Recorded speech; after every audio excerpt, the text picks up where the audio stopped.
Hi everyone, I'm Catherine with Free Tours by Foot, and today we're going to go on a little walk around the northern part of Central Park, starting with the reservoir. So let's go ahead and get started. We're starting our walk today on the east side of the reservoir in Central Park, at about 95th Street. We'll walk along the reservoir for a bit before we head up to the North Meadow. From there, we'll go see the Conservatory Gardens, walk along the Harlem Meer, and then finish up in the North Woods area of Central Park. So we are going to start our walk this morning right at the reservoir. So this is the path leading up to the reservoir. I am on the east side of the reservoir, and just so you know, right behind me, this dirt trail that you can see is called the bridle path. So the bridle path is a dirt track that runs all the way on the outside of the reservoir and actually goes in a tail off of the west side of the reservoir further down to the south part of the park. The bridle path was originally a horse trail and technically still is or still can be. The official rule on the bridle path is that horses have the right of way. So you'll see a lot of runners primarily out there today, but if they were to come across a horse, they would need to yield. So the reservoir path is raised up a little bit. I'll turn around so you can see. There's the path that goes down to the bridle path. So the reservoir is quite large. Where I just entered in, we're at about 94th Street right now on the east side of the reservoir. So coming over here, give you a quick look all the way around.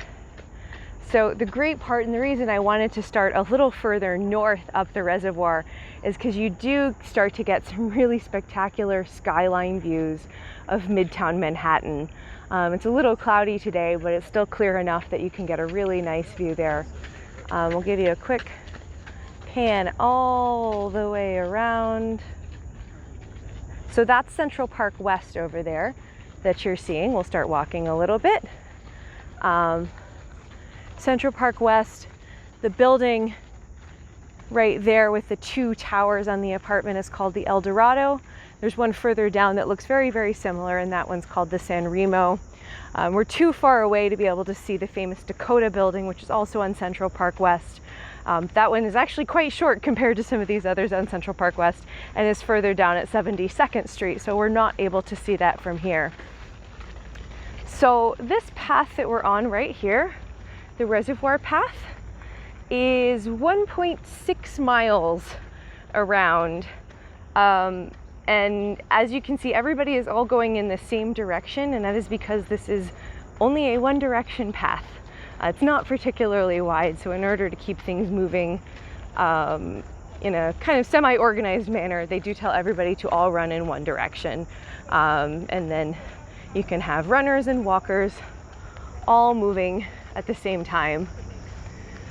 So this reservoir here, this massive body of water, is 1 billion gallons of water. And this was officially finished in the 1860s. So shortly after they began work on Central Park in the late 1850s. So this was a part of what's called the Croton Aqueduct System. The Croton Aqueduct System was built by New York City in the 1840s, and that brought fresh water from about 40 miles upstate down into New York City. And that was via two main reservoirs.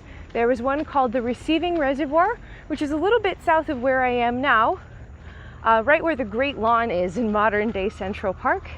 And then from there went further down to what was called the Distribution Reservoir, and that was right where the New York Public Library main branch is today at 42nd Street and 5th Avenue. So those were the two major reservoirs of the aqueduct system.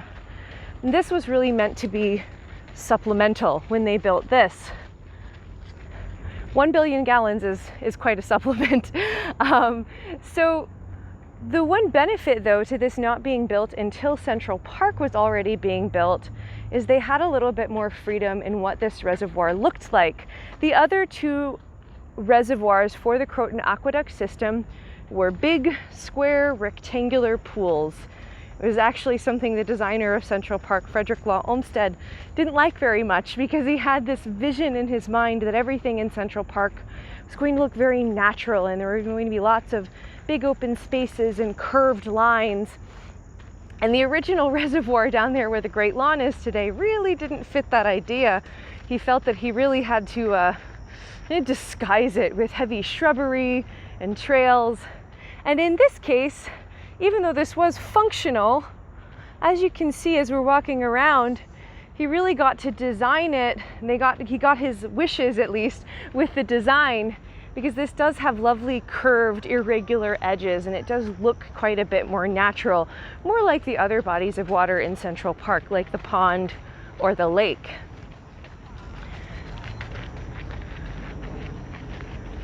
Another nice look at Midtown Manhattan there. So we're right along the north edge of the reservoir now, and continue curving along. It's sometimes hard when you are running on this to tell which direction you're facing, because it does curve so much irregularly along the edges. So this reservoir today is officially called the Jackie Kennedy Onasis Reservoir.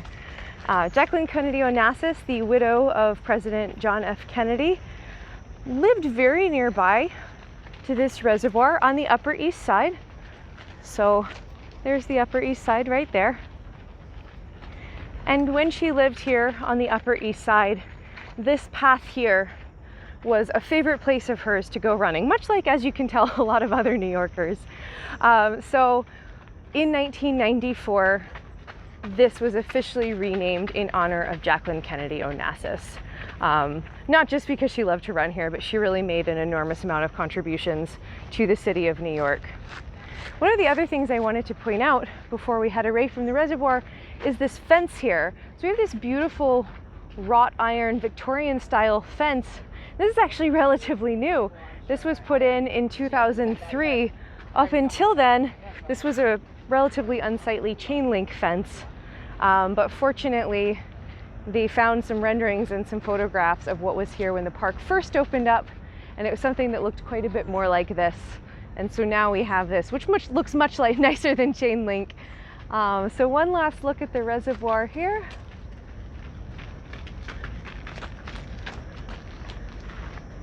Lots of runners going by this morning. It's a Saturday morning. One more closer look at the water. 1 billion gallons. So they say this was meant to be the backup in case they ever needed to shut down the main reservoirs. And they estimated that this 1 billion gallons could last the city of New York for a little while. They estimate that today the 1 billion gallons would really last us less than a day.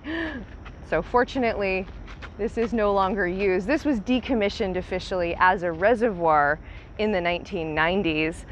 What it does today is actually distributes water to the rest of the water in Central Park, the other bodies of water. So everything comes back through here, through the reservoir. All right, let's go ahead and start walking. We're gonna make our way further north.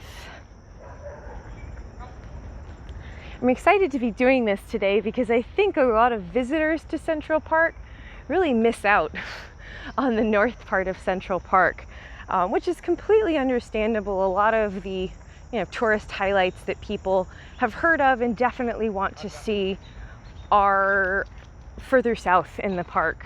A lot of them in the very southern part of the park. But this part up here is really beautiful, and it's actually a little quieter. You don't tend to see it quite as crammed with people. Saturday morning, of course, you get all the people coming out to go running and biking. Most of these are locals, though.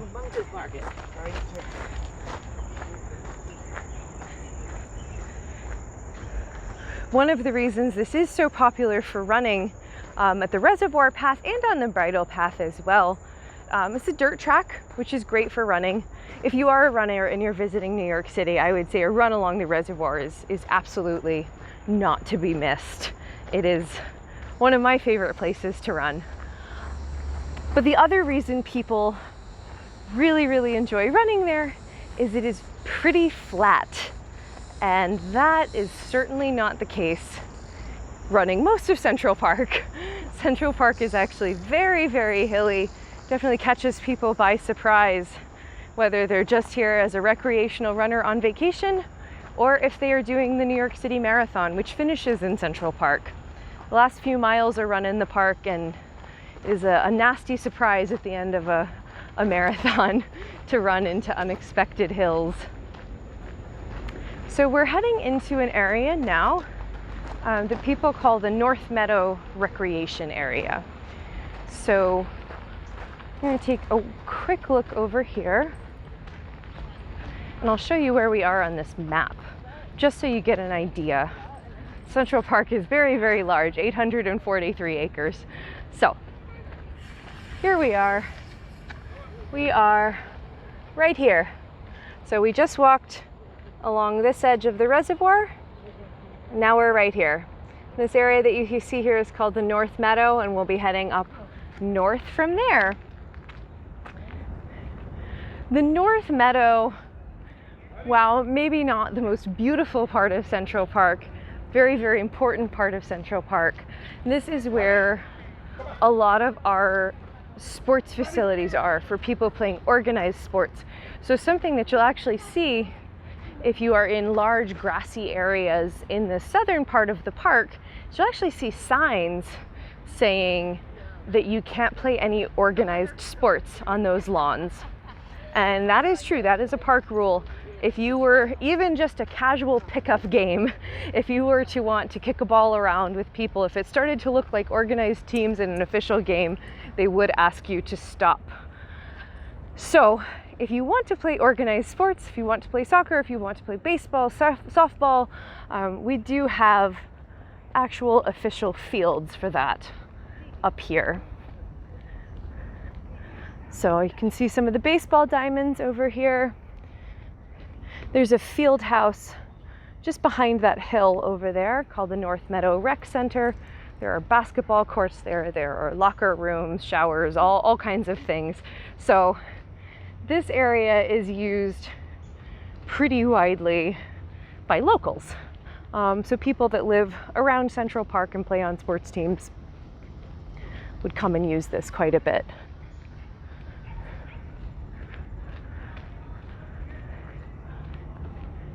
You can actually see this is a continuation of the bridle path up here. So the part of the bridle path that most people know is the part that just goes right around the reservoir.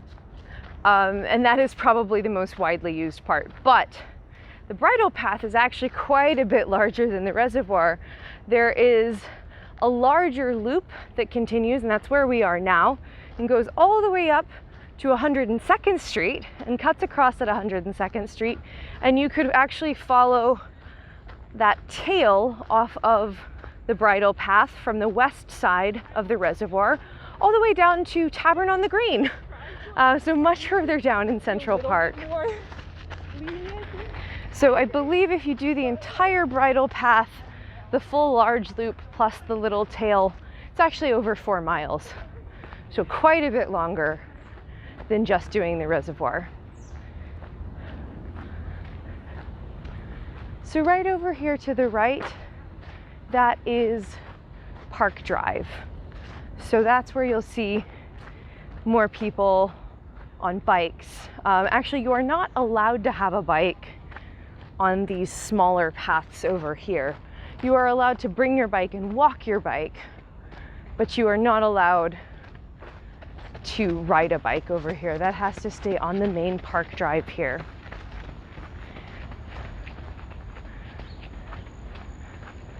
So unlike the reservoir, this is two-way traffic here is allowed on Park Drive, and this is closed off to cars. So it is a great place for people to go and get some exercise. It's also great if you're visiting Central Park and you find yourself a little bit turned around. If you can find Park Drive, you might be able to navigate a bit better from there. But something else that'll really help you if you ever are turned around in Central Park, check out a lamppost. All of the lampposts, not just these big green ones here on Park Drive, have these numbers on them. So we're at 101st Street on the east side. It actually says East 101 there. You would find these every so often on Park Drive. You will find them on the smaller paths. Typically those will be like a black cast iron lamppost, but those have a little metallic number plate as well.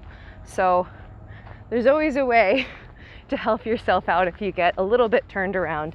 And if you do, just remind yourself that is exactly what the designer of Central Park would have wanted for you. I know that sounds a little bit mean, but Frederick Law Olmsted really believed that this park should be an escape for the people that lived in New York City. New York City was crowded and bustling, and people in New York City walked on these straight grid lines all day long. And so the idea was to come up here and be able to lose yourself in nature for a while and walk in these meandering paths all over Central Park. So if you get turned around, just remind yourself exactly what was intended. All right, so we are going to cross over Park Drive here for just a moment. Actually going to go on Park Drive for just a minute.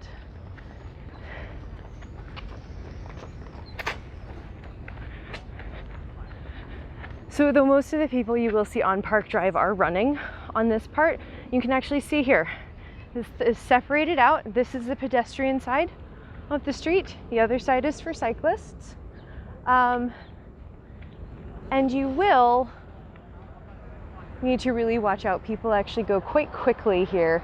Maybe you see some people speeding by on bicycles here in a minute. Oh. There are some traffic lights in Central Park, not many, and to be honest, not everybody really pays attention to them. So always best to just keep an eye out, look both ways, make sure you stay safe. So you can maybe see here, just to take a quick look, it gets quite hilly in the north part of Central Park. It starts to be very, very hilly, actually. This whole part of Manhattan naturally was very hilly. This was not something that they created for Central Park. This was really just more in keeping with the natural geography of the area. This high ground was actually pretty strategically important during the American Revolution. Both the British and Continental armies really tried actively to capture this high ground because you could see quite far down to the south and to the north. And there is a pretty narrow pass here where the road funneled through two very steep rocky hills, and so could be an excellent strategic location for an ambush of your enemy. So this was actually very sought after ground during the American Revolution. So we are heading down this very zigzaggy path. We're heading into actually one of my favorite parts of Central Park, which is the Conservatory Gardens. So even though Central Park is very, very beautiful, and you will see lots of plants, lots of flowers, something you will not see very much of is formal flower gardens. Even though when Central Park was built in the mid-19th century, those were very, very popular. Frederick Law Olmsted was really trying to do something different with the design of Central Park, where a lot of parks and public gardens at the time tended to be very manicured and be very structured and orderly looking. He was really attempting to design this very natural looking park. The idea was that this would look like the untouched island of Manhattan, with just some pathways cut through it. Now that said, Central Park is actually not natural at all. Almost all of it is completely man-made. No matter what it looks like. The bodies of water look very natural, they're man-made. All of these kind of lush areas over here look like they might be wild and natural. They are not. They are planted and tended to look this way. Now, they did make one exception to the no formal flower beds and gardens area, and that was just here with the Conservatory Gardens. So the Conservatory Gardens, there's actually 3 of them, 3 gardens within this one area, designed to be reminiscent of different gardening styles that were popular at the time. So this first one we're coming in here, the southernmost one, is the English garden. This is designed to look like an English country garden. This is really one that is always beautiful, no matter what time of year, but it is particularly beautiful right now. We have all of these beautiful colors here in the summertime. Everything is growing.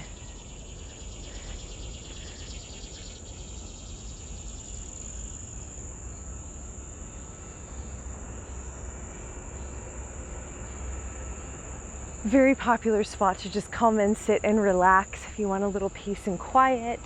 Highly recommend coming to the Conservatory Gardens.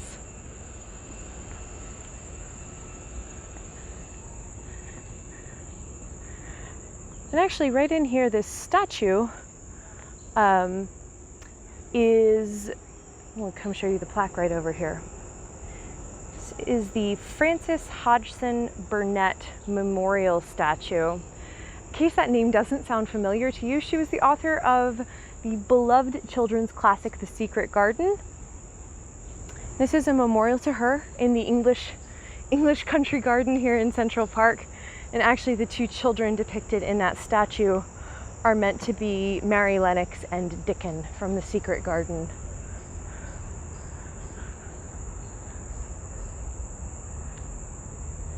This is not only a very popular place to come and sit and relax, it is a very, very popular place for people to have weddings, very small weddings, but they do allow that here in any of the Conservatory Gardens.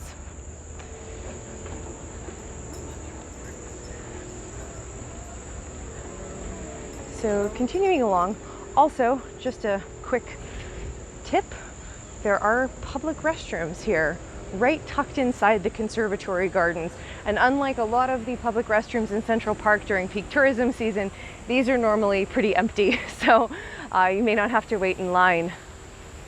So this one here in the middle Conservatory Garden, is the Italian Garden. And this was meant and designed to look like the garden of a grand Italian villa.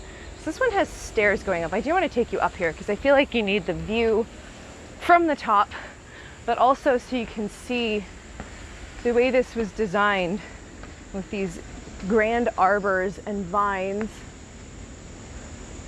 going across the top. It really, I think up here is where you get that Italian villa feel. And also, for some reason in the Italian garden, along the ground, you have these stone pieces showing all of the original 13 US colonies. Not sure why that's in the Italian garden, but here they are. So here's another look at some of those vines, and here is the view from up here. Pretty beautiful. So as you can see, and I can see it better from up here, you see these very structured geometric hedges here, very crisp, clean lines, interesting shapes, and that is very contrary to the style in the rest of Central Park. Special exception made here for the Conservatory Gardens. And there are 2 little terraces up here. You can go back downstairs on the other side.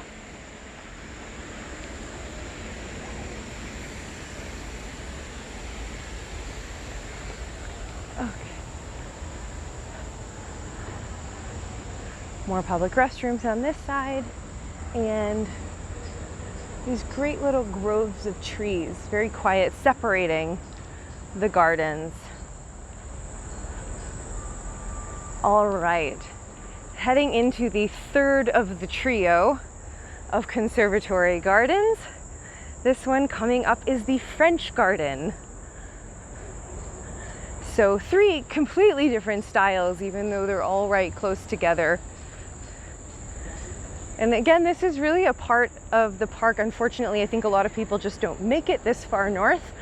But a great tip, a reason to come up here besides just to see the Conservatory Gardens, we're really not all that far for anything we've seen. We're not far from the Guggenheim, the Museum of the City of New York. We're not even really all that far from the Met. So you could certainly add on this part of the park if you're making a trip to any of those museums. So here's our French Garden here. So you got this beautiful statue in the middle, fountain. Again, more beautiful flowers. And even more elaborate designs than you saw in the Italian garden. These almost look like those maze hedges that you would see at a French chateau. They're just very, very small. You have these beautiful arches, all of the flowers here.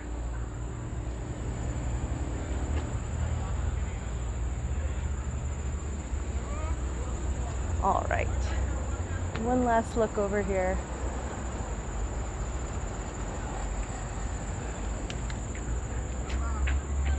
Okay, so we're gonna head out the gate over here. So just something to note is are these giant wrought iron gates that go all the way around the edges of the Conservatory Gardens. And the reason I point that out is the gardens don't actually keep the same hours as all of the rest of Central Park. They're not open nearly as late, and they don't open quite as early in the morning.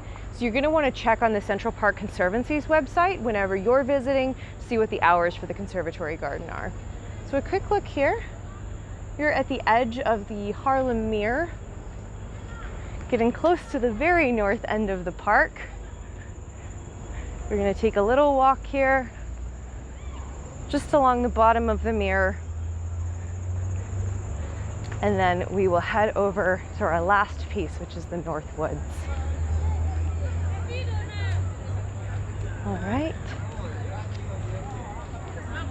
Okay. Hey. So, big celebration going on there, something very, very commonly seen in Central Park. That doesn't always necessarily mean they've had their wedding or event here in the park, just usually means that they've come to the park to take pictures. Very, very popular spot for people to take wedding photos. I actually, for a while, was on an unbroken streak. I was giving tours in Central Park, and for 3 years in a row, all throughout the year, I never once did a tour of the Central Park where there wasn't somebody having their wedding photos taken, even in January. So, this part of the park up here was actually a later addition. So when the city of New York first got this parcel of land for Central Park, they actually only purchased land up to 102nd Street. They didn't add on the last bit until a little bit later on. So this goes all the way up to 110th Street now. This last addition up here on the north end was called the Harlem Meer. You can see the little cottage building over on the other side of the Meer. This is another body of water that of course is designed to look very natural. It is not, but it is a very popular spot for fishing, believe it or not. You are allowed to fish in the Harlem Meer, catch and release only. So that means if you catch something, you have to throw it right back in. It's just meant for recreation, not for people to actually catch and keep fish. And this area here is also very, very hilly. So the area that's now the Harlem Meer was once bordered by a steep, rocky, hilly area. One of the other things that was here in this area before Central Park was built, was actually a convent up on those hills that I just showed you, Mount St. Vincent. So even though generally people tended to believe that all of this area was just completely undeveloped before Central Park was built, that really isn't true. It was certainly more sparsely developed than the city of New York further south, but there were things here, including that convent here. There was a town called Seneca Village, which we'll cover on another video. And so there were altogether many people that were displaced from this area when Central Park was going to be built. The city displaced them via eminent domain, and many buildings that were torn down.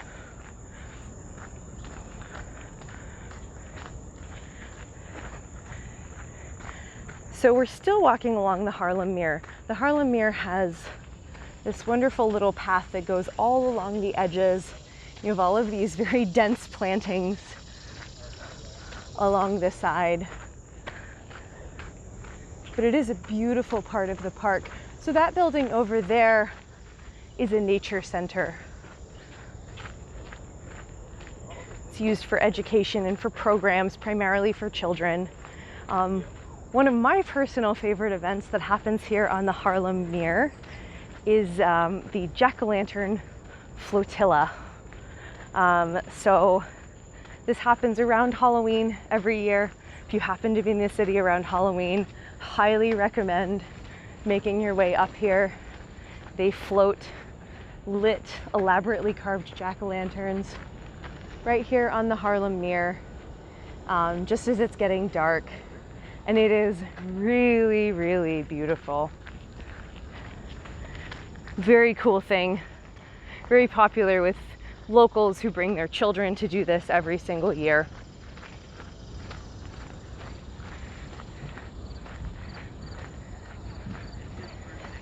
Still walking along the Meer. It's actually quite a wide body of water, very irregularly shaped, as are most bodies of water in Central Park. This stretches all the way over, heading into the west side of the park. Actually just passed somebody doing catch and release fishing there. I don't know if you noticed that.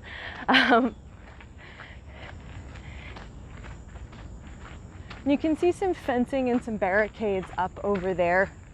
And that is because they are getting ready to close off sections of the Harlem Meer waterfront piece by piece.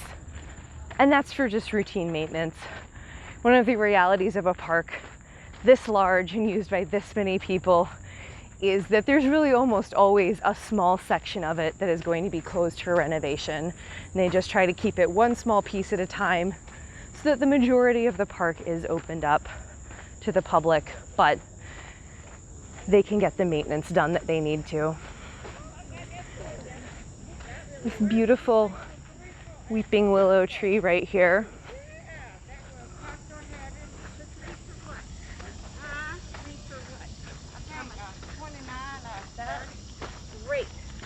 Because I think okay. And right up here, this big fenced-in thing is the Lasker rink. So you have, I'm sure, heard of the Woolman rink, or maybe even visited the Woolman rink in the lower part of Central Park. The Woolman rink is an ice skating rink. It's been featured in many films, TV shows. Many people don't realize that we even have two ice skating rinks in Central Park, but we do. The Woolman rink and the Lasker rink. So Lasker rink, much further north in Central Park, definitely less used by visitors to New York City, much more widely used by locals. Ice skating is actually quite a bit cheaper up here as well. And this is also a spot where a lot of amateur hockey teams play. But you can see construction going on in there. Lasker rink is not only a rink, it is also a swimming pool. We don't like to waste any space here in Central Park. So in the summer months, when ice skating is not a thing, this becomes a public swimming pool, very large Olympic-sized public swimming pool. But they have decided it was time for a full refresh of the Lasker swimming pool and the Lasker rink. So they will be closed down, I believe, for the next 2 years, so that they can have a completely renovated spot. It'll be very nice for everybody when it's done. So we are heading into the last section of the park that I'm going to show you. And this is another one I think a lot of people just don't necessarily make it to. And that's a shame, because if you are feeling overwhelmed by all of the hustle and bustle and chaos in New York City while you're visiting, there is no better escape right in the city than going to the North Woods. So the North Woods is a heavily wooded area in the north part of Central Park, as the name implies, well over 40 acres. If you have visited the Ramble, or if you've seen the Ramble on one of our other videos, it is similar in style in that it's designed to feel like a wild natural forest, but I actually think the North Woods feels even more removed from the city. So we're heading in now. Yeah, so it's a gradual. Okay. There are actually many different access points to the North Woods. There are lots of ways to get in. I just chose the one right behind the Lasker rink to show you this particular part of the North Woods. So here we are. And can't hear the cars, can't hear the traffic. What you can hear is rushing water, and that's because the North Woods actually has a couple of waterfalls. So here's one right here.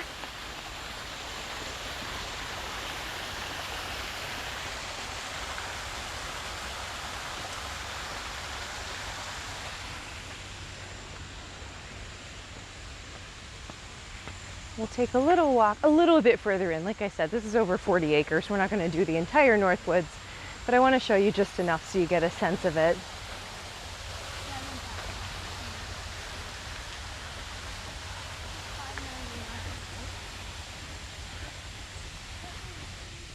So the design of this part of the park was meant to mimic some of the wooded wilderness in areas further upstate, closer to something you would see in the Catskills or the Adirondacks. Those were very popular summer getaways for New Yorkers, people who wanted to go and experience the wilderness, but many New Yorkers could not afford those getaways. And so this was bringing just a small piece of that upstate New York wilderness right here to Central Park. My favorite part about the North Woods is you have all of these little kind of nooks and crannies. You can see little wooden bridges or tiny little winding dirt paths that will lead you away from this main path and get you even deeper into these woods. And you can really feel, again, amazingly enough, like you are completely by yourself in this city, and that you are in nature. It smells different here, it feels different here, it sounds different here. So it's a very nice option here for people that live in New York or for people who are visiting.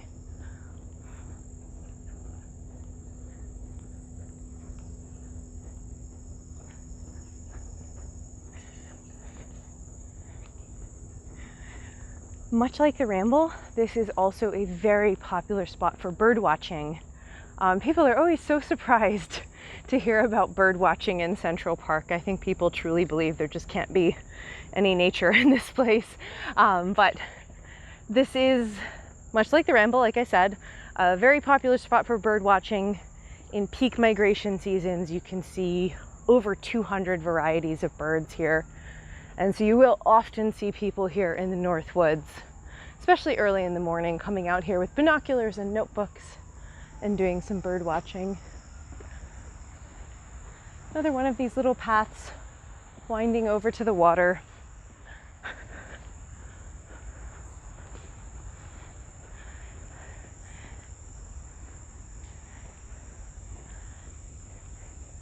And even the bridges in this part of the park, they tried to keep as rustic and natural looking as possible. I love this one, this beautiful wooden bridge.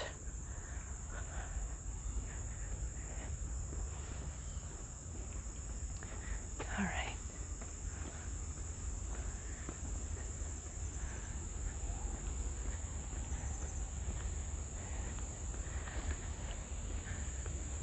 So we won't go too much further into the ramble. Like I said, you could do this for a long time.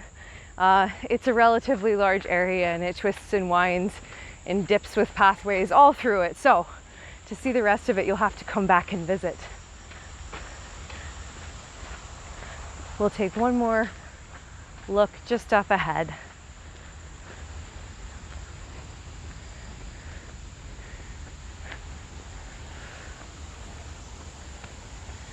Another little waterfall here. There are actually several here in the North Woods, like I said. And we'll just end with a look here from the bridge into the wilderness of the North Woods. Hope you enjoyed our walk. Thanks for joining me. Remember, if you haven't already, to subscribe to our channel, ring that bell so you get notifications every time we release new content. And don't forget to check out some of our video content for other cities like London and New Orleans. Thanks so much for watching, and we'll see you next time.